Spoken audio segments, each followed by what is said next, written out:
નમસ્કાર દર્શક મિત્રો, કચ્છ સમાચાર ન્યૂઝ ચેનલમાં આપનું સ્વાગત છે। તો હવે ચાલો જોઈએ આજના મુખ્ય સમાચાર વિસ્તારથી। આજ રોજ તારીખ 2 એપ્રિલ 2026 ગુરુવારના દિવસે સમગ્ર ગુજરાત સહિત કચ્છ જિલ્લામાં પણ હનુમાન જન્મોત્સવની ભક્તિભર્યા માહોલમાં ઉજવણી કરવામાં આવી રહી છે।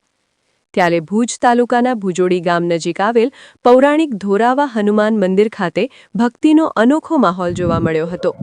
અહીં હજારોની સંખ્યામાં ભક્તો હનુમાન દાદાના દર્શન, પૂજા, હવન તેમજ મહાપ્રસાદનો લાભ લેવા ઉમટી પડ્યા હતા। દર વર્ષની જેમ આ વર્ષે પણ ધોરાવા હનુમાન મંદિરે ભક્તજનોની ભારે ભીડ જોવા મળી હતી। ભક્તોએ શ્રદ્ધાભેર હવન પૂજન કરી હનુમાનજીના આશીર્વાદ પ્રાપ્ત કર્યા હતા।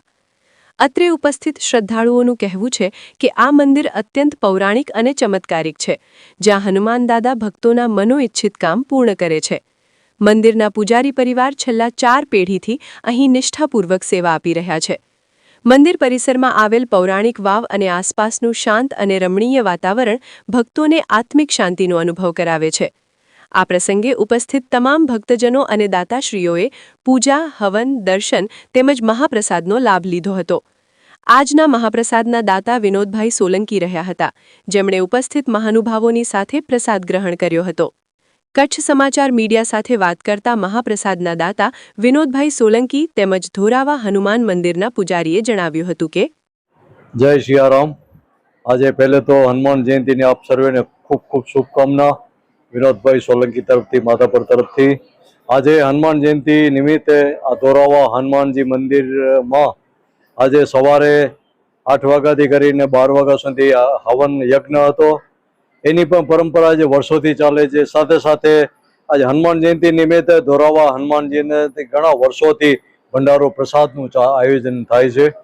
જ્યારે આ હવનની અંદર પણ કોને બેસવું હોય તો અહીંયા પૂજારી પાસે એનું નામ લખાવવામાં આવે છે અને ભંડારામાં પણ અલગ અલગ દાતા હોય છે। આ વખતે અમારા ભાગે એવો ભંડારાનો પ્રસાદનો લાભ મળ્યો, એ બદલ ખૂબ ખુશી થઈ છે। કારણ કે હું પણ ઘણા વર્ષોથી 50 વર્ષથી આ હનુમાનજી ધોરાવે આવું છું। હર શનિવારે મારું અનુષ્ઠાન હોય છે, 11 હનુમાન ચાલીસા પાઠ કરતો હું છું। ખૂબ અહીંયાથી ઉર્જા છે, હાજરા હજુર હનુમાનજી મહારાજ છે અને ખૂબ અહીંયા ભક્તો બધા આવે। આજે પણ 1500 માણસોની આજુબાજુનું ભંડારો અહીંયા તો હનુમાન જયંતિનો। આવી રીતે એક વર્ષની અંદર ધોરાવા હનુમાનજી સ્થાન માટે એક રજિસ્ટર્ડ ટ્રસ્ટ છે ધોરાવા હનુમાનજી, તો એની અંદર એનો ટ્રસ્ટી પણ છું। અને જ્યારે આવો બધા ટ્રસ્ટીને બધા એના ભક્તો બધા સાથે મળી અને આવું ઉત્સવની ઉજવણી થાય છે। ઘણા વર્ષો થઈ ગયા, બહુ પ્રાચીન મંદિર છે, ઘણા વર્ષોથી, જેનું આજે પણ યાદ નથી કે કેટલો સમય થયો। ખૂબ સમય, બહુ પ્રાચીન મંદિર, જૂનું મંદિર છે। અમારા મનજી જયરામ રાઠોડે જે આ મંદિરને ઘણા વર્ષો પહેલા એને કર્યું હતું, પણ આજે ખૂબ વર્ષો થઈ ગયા છે કે આ પરંપરા જે ચાલી આવે છે, હવન અને પ્રસાદ એ હનુમાન જયંતિના દિવસે થતો હોય છે। એના પૂજારી પણ ગયા વર્ષે હેમુભાઈ હતા, જે દેવ થઈ ગયા, 1 વર્ષ થયું એમને।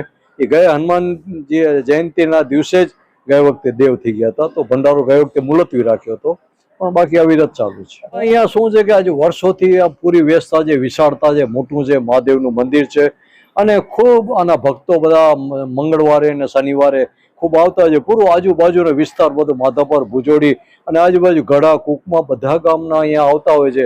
એક અહીંયા એવો લગાવ છે, મંદિરો તો ઘણા બધા છે પણ આ ધોરાવા હનુમાનજી સાથે લગાવ છે, કારણ કે આ સ્થાનનો એક તપસ્થલીનો પ્રભાવ છે અને પ્રભાવની નીચે અહીંયા આવતા પૂજારીની પણ પૂજા અર્ચના બહુ સારી રીતે થાય છે, એટલે એનો મહિમા થોડો વધારે છે।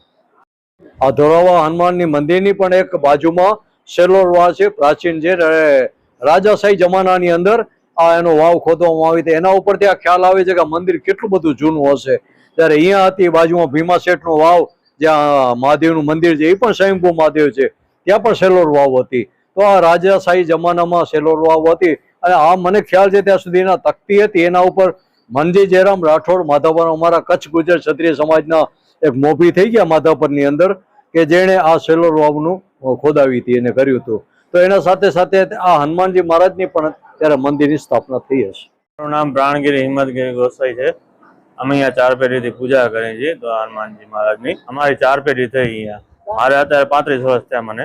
જે માધાપરના અમારા પટેલ ભાઈઓ જે છે કે જેમનો વિઝા કે જેને ન થતા હોય એ અમારે અહીંયા હનુમાનજી પાસે આવે છે ને અહીંયાથી એને વિઝા એને કમ્પ્લીટ થઈ જ જાય છે ને, એનું બહાર જવાનું જે અટકી ગયું હોય, કોઈ પણ પ્રોબ્લેમ હોય અહીંયાથી સોલ્વ થઈ જાય છે। એ લોકો માટે. એ આજે ચમત્કાર એનો જોયેલા છે. હનુમાન મહોત્સવના નિમિત્તે અમારે અહીંયા હવન હોય છે અને પ્રસાદી હોય છે, મહાઆરતી હોય છે, ક્યારેક પછી સુંદરકાંડ, જપ, આરાધના એવું પણ રાખીએ છીએ. સાથે સાથે બની શકે એટલું અમે વધારે પ્રસાદનું વધારે રાખીએ છીએ કે જેને બધાને પેટમાં જાય, પ્રસાદી બધાને વધારે જડે. આજના નિમિત્તે 1500 થી 2000 થઈ ગયા છે માણસો. હવનની અંદર જોડાવા માટે બસ તમે આગલે મોરથી અમને ખાલી જાણ કરવી જરૂરી છે, કારણ કે બીજા કોઈને બેસવું હોય તો એટલા માટે મોરથી જાણ કરીને અહીંયા નામ લખાવી જાઓ કે અમને હનુમાન જયંતિ નિમિત્તે અહીંયા હવનમાં બેસવાનું છે. એના માટે અમે અહીંયા નામ લખી રાખીએ છીએ કે આ ભાઈનું આજે હવન છે. આજે પણ 2 ઠેકાણે હનુમાનજીનો હવન હતો અને મંદિરનો પાઠોત્સવ હતો. રામેશ્વર મહાદેવ જે છે આપણે એ હનુમાન જયંતિના જ સ્થાપના થયેલી છે, એટલે 2 ઠેકાણે હવન, રુદ્રી પૂજા અને બધું સર્વ હતું. નમસ્કાર દર્શક મિત્રો, આ હતા આજના મુખ્ય સમાચાર. તાજા સમાચાર સાથે ફરી મળશું. જોતા રહો કચ્છ સમાચાર.